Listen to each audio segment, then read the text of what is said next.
I am in love with this anime. The fucking animation, did anyone see that? The animation on that fight. Tatsumi versus the ogre, oh my.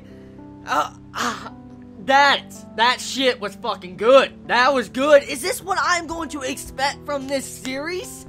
Damn. Yeah, I mean, the way they did those still frame shots, but the way the blood was pouring out, especially when you see Tatsumi cut the ogre in different pieces, you see blood pouring out of him. I had an eyegasm from the animation from that. I'm like, oh, dude, it's so fucking great. It really is. This episode, wow. Now I see why it's so hyped. I do. I love the characters. I really love the characters in this series.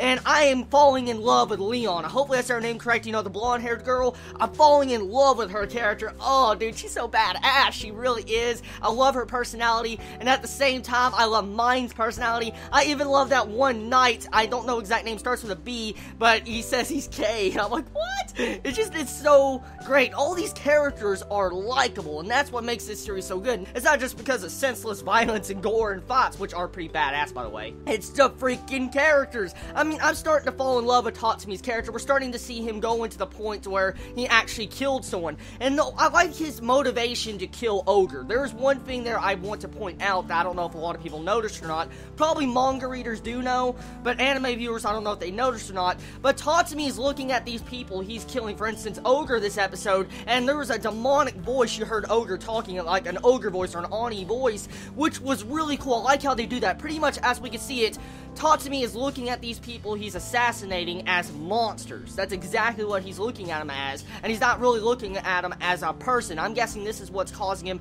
to be able to kill someone.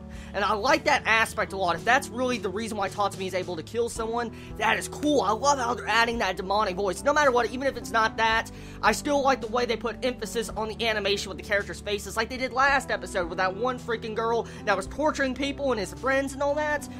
Well, I mean, in this episode, they do it once again with the up-close shots with the face of Ogre, and you get to see his face all demonic. It's so great. It's so, oh, dude. Oh, man. I am shaking for this shit, dude. This is good. This is a good episode. Now, okay, here's a lot of things. Probably people are going to ask me, do I like this better than Alda Noah? That's probably what someone's going to ask me in the comments, which I already expect. Right now, I'm at the same levels of hype and enjoyment value with Akame ga Kill and Alda Noah for different reasons.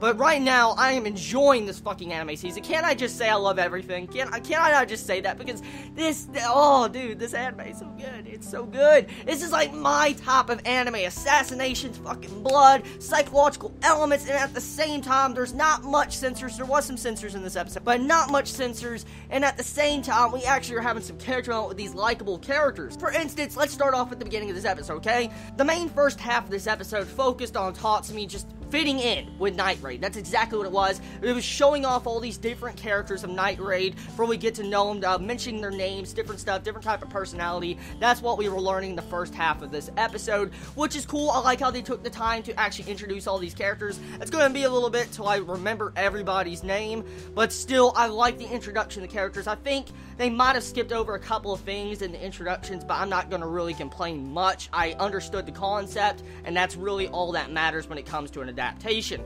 Now, here's the thing, okay? Animation, some points in this episode, it wasn't the best, especially on the scenes when you saw them just standing still, but when it really mattered and then the animation mattered, they definitely used it properly. I love White Fox, how they're adapting this series, because the way the animation looks on the very violent scenes, it just looks so fucking kick-ass. It really does. So, one thing though, I've been told, I think last week in my review, a couple people said that prepare for some deaths. Now, I'm going to take a guess and say that's a spoiler. Most likely that's obvious a spoiler, but prepare for deaths. You better not be killing my Leon, I'll be... Fuck no. You better not kill off my fucking Leon or whatever you want to call her name. She's a badass Neko girl that just kills people, stabs people, and she has the Opie rack to complement her body. So, there better be no death for her. I will be pissed. You can kill off mine. You can kill off her, okay? I'm fine with that. And don't kill off Knuckle 2.0. I don't want to see him die either, because he's badass also, okay?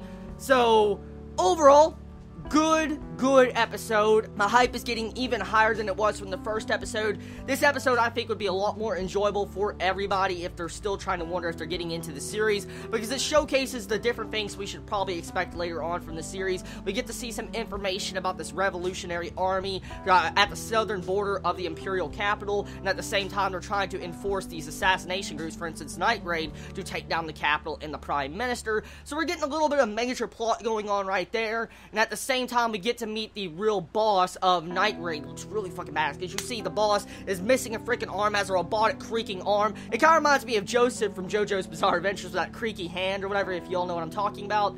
Overall, the episode, I think, was good. It was executed properly. I don't feel like there was any pacing problems with this. I haven't read the manga, but from my viewpoint as an anime-only watcher, I understood the information they gave in this episode, and so I really can't complain. Now, I haven't read the manga, so all manga readers currently that have read the manga, please let me know how many chapters this episode covered. I would like to know that, because I plan on reading the manga alongside the anime. For instance, like I was doing with Tokyo Ghoul, you know what I'm talking about. So, anyways, everybody, go watch this episode if you've yet to watch it, and let the fucking blood flow, because this is a badass series. So, anyways, you'll have a wonderful day, night, wherever you live. Please be safe. Chibi out.